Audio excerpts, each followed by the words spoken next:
Hello दोस्तों, नमस्कार। मैं खजान और मिडिल ईस्ट से जुड़ी बड़ी अपडेट लेकर मैं आपके सामने हाजिर हूं। पाकिस्तान मध्यस्थता करा रहा था लेकिन कुछ नहीं करा पाया। अपनी पीठ थपथपा जरूर रहा है जेडी वेंस, अमेरिका के उपराष्ट्रपति, जो मध्यस्थता करने के लिए आए थे, अमेरिकी डेलीगेशन में शामिल होकर नेतृत्व कर रहे थे उसका। वो जाते जाते कहकर गए कि ये भाई ईरान के लिए बहुत बुरा होगा और उन्हें हमारी एक भी शर्त नहीं मानी है। ईरान कह रहा है कि हम तो पहले ही जानते थे कि अमेरिका यहाँ पर बातचीत करने नहीं आया।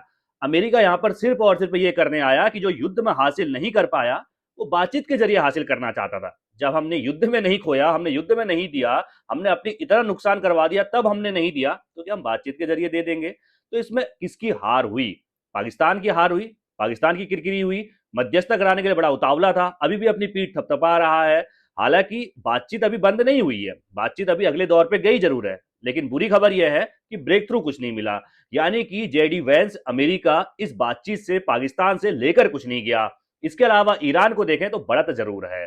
कुछ मुद्दों पर सहमति भी बनी है। 21 घंटे की यह बातचीत हुई है पाकिस्तान के अंदर, इस्लामाबाद में। 21 घंटे तक कई राउंड में, 4 से 5 राउंड की यह बातचीत होती है, जिसमें अमेरिका की तरफ से करीब 4 जो है वो प्रतिनिधि यहां पहुंचते हैं। एक डेलीगेशन 4 लोगों का यहां पहुंचता है, जिसको जेडी वेंस, अमेरिका के उपराष्ट्रपति जो है, वो लीड कर रहे होते हैं। ईरान की तरफ से भी करीब 6 लोगों का प्रतिनिधिमंडल यहां पहुंचता है, डेलीगेशन यहां पहुंचता है, जिसे ईरान की संसद के जो स्पीकर है वो लीड कर रहे होते हैं। पाकिस्तान की तरफ से पाकिस्तान के प्रधानमंत्री और वो जो उनका नकारा फील्ड मार्शल की उपाधि उसको दे रखी है, असीम मुनीर, ये दोनों लोग मिलकर जो है वो भाई शांति समझौता करने के लिए लगे थे। भाई हम जो है चौधरी बन रहे थे कि हम इनको बीच शांति समझौता करा देंगे, भाई हमने सीज फायर करा दिया। हुआ कुछ नहीं, बैठक में कुछ नहीं हुआ। कई मुद्दों पर सहमति बनने की बातें निकल कर आ रही है, लेकिन 2 मुद्दे ऐसे हैं जिन पर बातचीत नहीं बन पाई। वो 2 मुद्दे कौन कौन से? एक तो परमाणु हथियार का मुद्दा है कि भाई साहब तुम हमें अपना यूरेनियम दे दो, जितना तुमने समृद्ध करके यूरेनियम रखा हुआ है वो हमको दे दो। इसके अलावा हॉर्मुज का रास्ता खोल दो सबके लिए, इसमें तुम अपना कुछ नहीं चलाओगे, हॉर्मुज स्वतंत्र रहना चाहिए। ये 2 मुद्दे ऐसे हैं जिन पर सहमति नहीं बन पाई है। यानी कि इन 2 मुद्दों के बिना जब सहमति नहीं बनी तो फिर किसी मुद्दे पर सहमति नहीं बनी। डोनाल्ड ट्रंप ने धमकी दे दी है। इसके अलावा डोनाल्ड ट्रंप ने जो है चीन को भी, सॉरी ईरान कहना चाह रहा था मैं, ईरान को धमकी दी दी है, साथ में चीन को भी जो है वो लपेटे में ले लिया है। क्यों चीन को लपेटे में लिया है और ईरान को क्या धमकी दी है, इसकी अगर चर्चा करें उसके बाद आगे इस पर विस्तार से और चर्चा करेंगे। लेकिन पहले आपको बता दें, डोनाल्ड ट्रंप ने जैसे जेडी वैंस एक प्रेस कॉन्फ्रेंस करने के लिए आते हैं पाकिस्तान से निकलते समय, वो कहते हैं कि भाई ये डील विफल रही, यानी कि कोई भी बातचीत नहीं हो पाई, मैं यहां से कुछ लेकर नहीं जा रहा हूं। और ये अमेरिका से ज्यादा बुरी खबर ईरान के लिए है। ये जेडी वैंस कह के वहां से, मतलब पाकिस्तान से निकल चुके हैं। उसके बाद डोनाल्ड ट्रंप अपना truth account, social media account, जैसे आप एक्स चलाते होंगे, इंस्टाग्राम चलाते हैं, वैसे डोनाल्ड ट्रंप ने अपने एक सोशल मीडिया अकाउंट बनाकर रखा हुआ है, ट्रूथ उसका नाम है। उसमें ही वो सारी पोस्ट डालते हैं। तो ट्रूथ में जो है एक पोस्ट डाल देते हैं डोनाल्ड ट्रंप। उस पोस्ट में वो एक आर्टिकल डालते हैं, एक न्यूज आर्टिकल, जिसमें लिखा होता है, वो हालांकि इस बातचीत से पहले का आर्टिकल है, उसमें लिखा होता है कि अगर बातचीत विफल होती है तो डोनाल्ड ट्रंप के पास क्या कुछ रास्ते हैं। डोनाल्ड ट्रंप उस जो आर्टिकल है उसको अपने ट्रूथ अकाउंट में शेयर करते हैं और उस पर लिखते हैं कि अब हम ईरान की समुद्री घेराबंदी, यानी कि नौसेना हमारे पास है, उसके जरिए हम घेराबंदी ईरान की करने वाले हैं। यानी कि हॉर्मुज का रास्ता अब हम खुलाकर रहेंगे और ईरान पर अब फिर से गोले बरसने वाले हैं। इस बातचीत से पहले भी डोनाल्ड ट्रंप ने एक पोस्ट किया था और उस पोस्ट में कहा था कि ईरान सिर्फ और सिर्फ बातचीत के लिए जिंदा है। अगर ईरान हमारी डील, यानी कि जो हमारी मांगे हैं, अगर वो नहीं मानता है तो फिर हमारे जो युद्ध पोत है उसमें पहले से ज्यादा, यानी कि जो 28 फरवरी से हमने युद्ध करके रखा हुआ है, 28 फरवरी से जो हम ईरान को मार रहे हैं, उससे ज्यादा ताकतवर हथियार हमारे लोड है युद्ध पोत में। और अगर ईरान नहीं मानता है तो फिर ट्रिगर पे अंगुली दबा दिया जाएगा। कुल मिलाकर डोनाल्ड ट्रंप ने धमकी फिर दे दी है कि भाई साहब अब हमारी जो नौसेना है वो तैयार है। वैसे अगर देखा जाए तो वेनेजुएला पर डोनाल्ड ट्रंप ने जिस तरीके से घेराबंदी की थी, समुद्री घेराबंदी की थी, और उसके बाद वेनेजुएला के राष्ट्रपति को उठा लिया था और वेनेजुएला पर पूरी तरीके से कंट्रोल है, लेकिन ईरान वेनेजुएला नहीं है। डोनाल्ड ट्रंप जरूर ये कोशिश कर रहे हैं, जिस तरीके से वेनेजुएला में घेराबंदी करने के लिए जो सबसे अहम रोल निभाया था वो वॉरशिप था यूएसए गेराल्ड फोर्ड, जो अभी फारस की खाड़ी में खड़ा है और अब्राहम लिंकन के साथ मदद करने के लिए आ चुका है। यानी कि अब डोनाल्ड ट्रंप का जो मकसद है, जो प्लान है, वो यह है कि समुद्री घेराबंदी करना और ईरान को तोड़ना। और उससे बड़ा प्लान क्या है कि भाई ईरान की आर्थिक कमर तोड़नी है। एक तो हॉर्मुज के रास्ते पे अपना कब्जा कर लेना है कि हमारे पास जो हमारा वॉरशिप है गेराल्ड फोर्ड और अब्राहम लिंकन, इसके जरिए जो है घेराबंदी की जाएगी। दूसरा, जो खार्ग महाद्वीप है ईरान के अंदर, उस पर कब्जा करना है या उसको पूरी तरीके से बर्बाद कर देना, ताकि ईरान की अर्थव्यवस्था पूरी तरीके से बर्बाद हो जाए।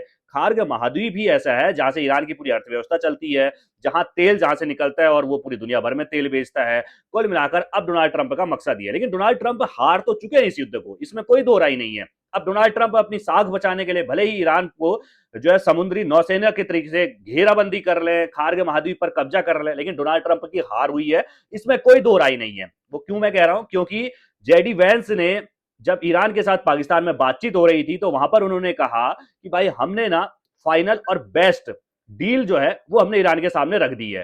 भाई फाइनल और बेस्ट डील तभी रखी जाती है जो उतावला होता है कि भाई साहब कर लो बातचीत, कर लो, ये लो फाइनल। हम नहीं करते जैसे आलू लेने जाते हैं भाई 10 का, भाई लेना तो है ही, भाई 5 रुपए 2 रुपए और कम कर ले, 5 रुपए और कम कर ले, फाइनल इतने रुपए दूंगा भाई मित्र को। कुछ ऐसा ही जेडी वैंस करके गए, उन्होंने कहा फाइनल और बेस्ट डील हमने ईरान के सामने टेबल पर रख दी है। अब गेंद उनके पाले पे है कि उनको मानना है नहीं मानना है, और ईरान कह रहा है भाई हम नहीं मानेंगे, जो तुमने युद्ध में नहीं हमसे पाए वो तुमने हमसे बातचीत के जरिए मांग रहे हो, हम नहीं देंगे। हम ना अपना यूरेनियम जो समृद्ध करा हुआ है, ना हमारा यूरेनियम जो हमारा कार्यक्रम है परमाणु कार्यक्रम, ना हम उसको रद्द करेंगे, और ना ही हॉर्मुज पर हम स्वतंत्र अधिकार यानी कि हॉर्मुज पर हमारा ही अधिकार रहेगा। बातचीत तो कई मुद्दों पर हुई, जैसे कि भाई हमारा जितना नुकसान हुआ है उसकी भरपाई जो है आपको करनी पड़ेगी। इसके अलावा जहां जहां आपने हमारी संपत्ति सीज करके रखी हुई है, कब्जा करके रखा हुआ है अमेरिका ने, वो सारी संपत्ति छोड़नी पड़ेगी। तो कई सारे मुद्दों पर बातचीत हुई, लेबनान को शामिल करने को लेकर बातचीत हुई। हालांकि ऐसा कहा जा रहा है कि अमेरिका लगभग लगभग सब चीजों पर बातचीत में मतलब मानने के लिए मांगों पर तैयार हो गया, लेकिन दो मांगे हैं जिसमें परमाणु कार्यक्रम है कि भाई आपको जितना भी आपके पास यूरेनियम है, मैं यूरेनियम यूरेनियम कह रहा हूं, उसका क्या मतलब है, तो यूरेनियम को समृद्ध करके एक विशेष प्रक्रिया के जरिए जो है वो परमाणु हथियार बनाया जाता है। तो ऐसा कहा जाता है, डोनाल्ड ट्रंप ये दावा कर चुके हैं कि करीब ईरान के पास 450 केजी यूरेनियम है, 1000 पाउंड जो अगर हम किलो में निकालें तो 450 किलो समृद्ध यूरेनियम है, मतलब वो तैयार बैठा हुआ है, वो प्रोसेस से यूरेनियम निकल चुका है, परमाणु हथियार बनने के लिए तैयार बैठा हुआ है। उसको एक बंकर के नीचे, जमीन के नीचे जो है ईरान ने छुपा कर रखा हुआ, वो हमको देना पड़ेगा। ये डोनाल्ड ट्रंप की मांग पहले दिन से रही है। तो भाई सीधे तौर पर इस बैठक में भी जेडी वैंस ने, यानी कि अमेरिका का जो प्रतिनिधित्व कर रहे थे, अमेरिका के उपराष्ट्रपति, उन्होंने यही मांग की कि आपको यूरेनियम हमको देना पड़ेगा, और इसके अलावा हॉर्मुज को आपको स्वतंत्र रूप से खोलना पड़ेगा। जो आप कह रहे हैं टोल टैक्स वसूलेंगे या फिर आप जो कह रहे हैं वहां बम बिछा देंगे, ऐसा कुछ नहीं करना पड़ेगा, तो ही जाकर हमको शर्तें मंजूर है। यानी कुल मिलाकर देखा जाए, ईरान और अमेरिका अगर देखते हैं तो समुद्र के दो छोर हैं जो कभी नहीं मिल सकते हैं। पाकिस्तान ने कोशिश करी, पाकिस्तान अपनी भद्द पिटवाया, इजराइल से गाली खाया, ईरान ने भी सीधे तौर पर कहा कि भाई हमें पाकिस्तान की मध्यस्थता पर विश्वास तो बिल्कुल नहीं है, अगर भाई रूस और चीन गारंटी देंगे तभी हम इसको मानेंगे। तो कुल मिलाकर देखा जाए युद्ध अभी भीषण होने वाला है। ये बात तय है कि भाई डोनाल्ड ट्रंप घिर जरूर रहे हैं, मिड टर्म चुनाव आ रहा है तो भाई घर में उनकी फजीयत हो रही है, खुद वो अब मतलब एक तरीके से देखा जाए तो डोनाल्ड ट्रंप अब इस युद्ध से बचने की कोशिश कर रहे हैं, कैसे बाहर निकला जाए। डोनाल्ड ट्रंप ने पहले प्लान नहीं बनाया, इजराइल ने कहा जी आ जाओ, तो डोनाल्ड ट्रंप आ गए, क्योंकि आना पड़ा, इजरायली लॉबी अमेरिका में बहुत ज्यादा मजबूत है। आ तो गए, उस समय प्लान नहीं बनाया कि इस युद्ध से हम एग्जिट कैसे मारेंगे, बाहर कैसे निकलेंगे, हमारा लक्ष्य क्या है, हमें पाना क्या है, कुछ भी प्लान बनाए बिना इजराइल के कहने पर आ गए। अब डोनाल्ड ट्रंप डर रहे हैं, बाहर निकलने का रास्ता खोज रहे हैं, वो उन्हें नहीं मिल रहा है। ये बातचीत सिर्फ और सिर्फ दिखावा था कि दुनिया में कि भाई साहब हम ना हारे नहीं है, डोनाल्ड ट्रंप कह रहे हैं हम हारे नहीं है, लेकिन डोनाल्ड ट्रंप घिरे जरूर है, डोनाल्ड ट्रंप हारे जरूर है। मैं ये बात क्लियर कह रहा हूं कि ईरान को कोई जल्दबाजी नहीं है। जेडी वैंस ने कहा कि फाइनल और बेस्ट डील है, ईरान कह रहा जी नहीं कोई जरूरत नहीं है हमको, हम तो आराम से लगे पड़े हैं, क्योंकि हम सब कुछ खो चुके हैं। सब कुछ खोया हुआ व्यक्ति, उसको कोई जल्दबाजी नहीं होती है।